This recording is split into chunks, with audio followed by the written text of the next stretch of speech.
Is the power gap between North and South reducing? Is the Global South becoming more relevant in today's politics? Is the Global South becoming more influential in how we decide the security priorities of our planet?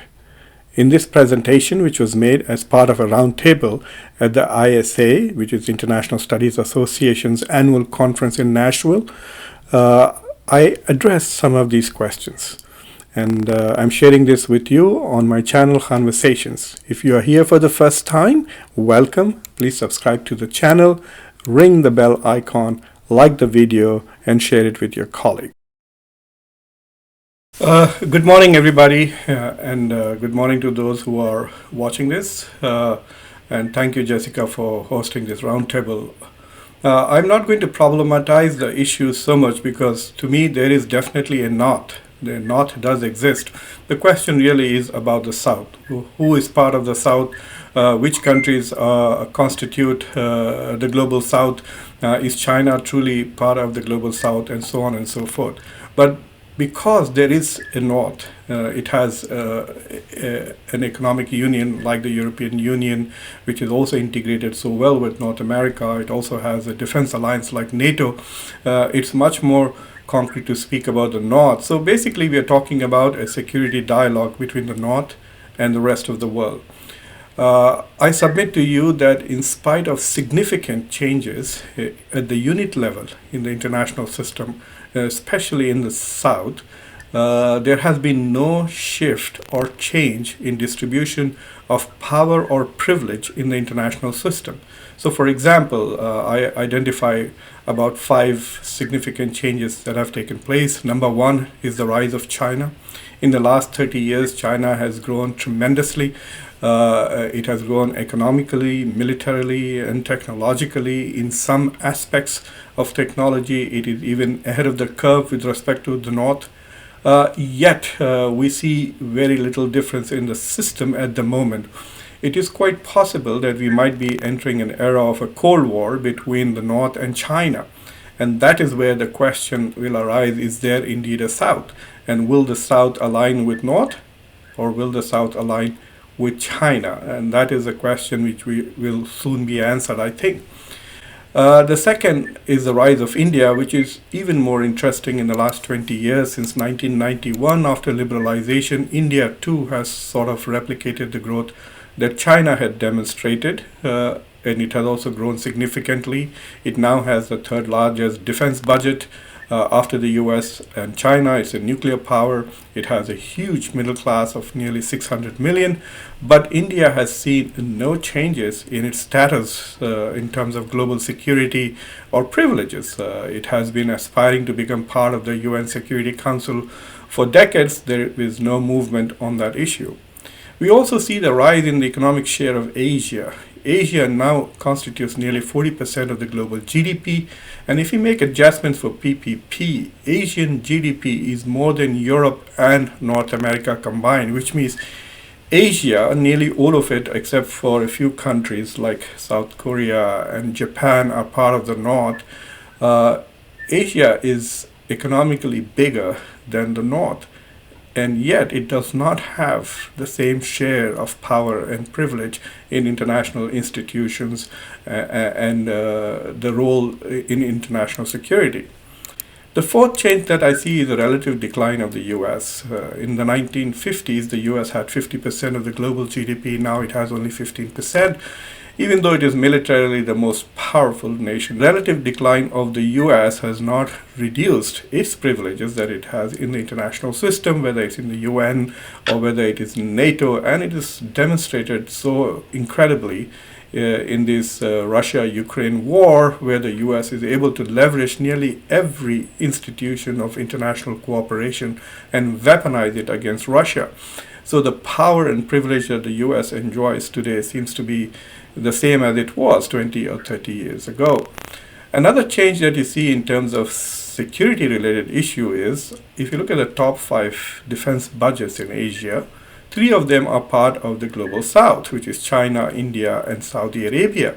There are 2 more Asian countries, South Korea and Japan, in the top 10. And so while Asia is ism that half of the top 10 countries are Asians.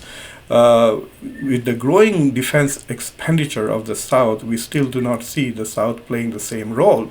Let me give you an example. In the last 10 days, we saw two conferences. One is the NATO conference, where Biden made so many waves about Ukraine, and another one in Islamabad, where Pakistan argued that OIC and China could play a role in mediation. But not much attention was paid for it, nothing has come out of it. But the NATO conference seems to be decisive when it comes to Ukraine. There's genuine changes in things, defense, military, all kinds of spending in support of Ukraine. So you can see that a conference on security, a dialogue in the north, where none of the southern countries were invited, seems to have a genuine impact in world politics, even pressuring southern nations to participate in the sanctions that the north is imposing on Russia. Whereas the resolutions and discussions that happen in Islamabad with the OIC, nearly 55 countries, plus China, has had zero impact globally. So one of the things that has happened is, in spite of the growth, economic development and growth of southern nations, there is no change in the composition of the UN Security Council. From the very beginning, China has one seat, at least for the last 40, 50 years, and that continues.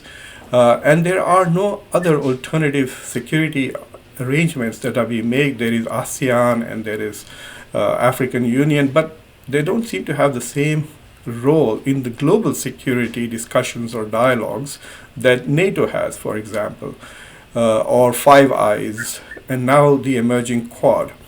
One interesting development is the emergence of the Quad, which basically divides the global South, which means that northern countries like the United States, Japan, and Australia are recruiting India in a potential Cold War or containment project of China. So if the Quad becomes a successful, shall we say, the new NATO in the new Cold War between the West and China, then that would entail dividing the South, especially India and China. So we see in that sense that while there is economic development in the South, we hardly see any significant dialogue, role, power sharing, partnership between the North and the South with regards to security. What the biggest consequence of that is that Northern security concerns then become concerns of the whole planet. So they are global concerns. Whereas Southern security concerns or developmental concerns do not have the same leverage, the same significance in the global security dialogue. And that tells me that regardless of all the changes that we see in norms, values, economic distribution, the distribution of privileges remains quite stable. We have had one major development in the last 20, 30 years, which is the global war on terror, in which there was tremendous cooperation between the North and the South, but led by the US, often funded by the US, and often the priorities of the country-to-country cooperation or regional cooperation. The agenda was primarily set by the United States. And so basically, a lot of countries from the global South were recruited in the global war on terror to fight for essentially US security. So we have seen that happen after the US withdrawal from Afghanistan.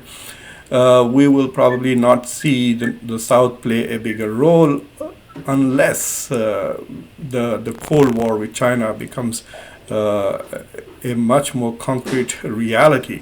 And that is where I think there is a question about the reality of the South.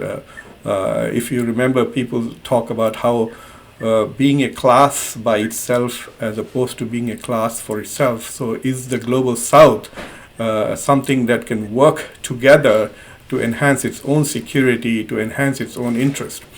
I want to raise one point before I close, is that as we watch what is happening with Ukraine, we see the dilemma that India is facing.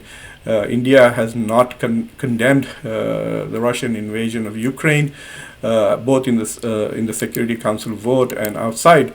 And India, for decades, has maintained that the primary goal of its foreign policy was to maintain what it calls as autonomy, foreign policy autonomy. So security autonomy, national interest related autonomy. It does not want its foreign policy to be dictated by the interest of either East or West, Russia or the United States.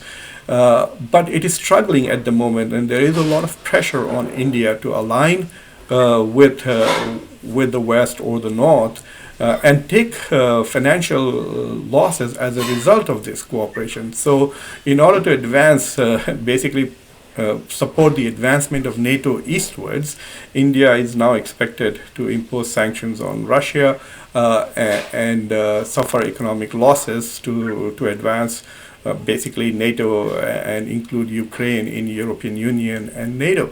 So basically the South is asked to make to compromise its own autonomy and make economic sacrifices to further strengthen the North, both in economic and security perspectives. So one could argue that while we talk of the global South as a region that exists and can be defined in some economic parameters of underdevelopment and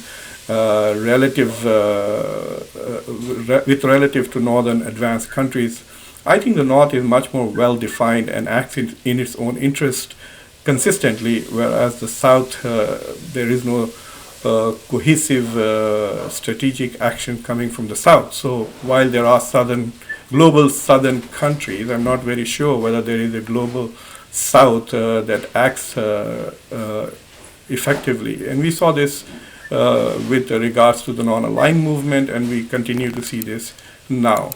So with that, I will end my remarks and look forward to our discussion, questions, and comments.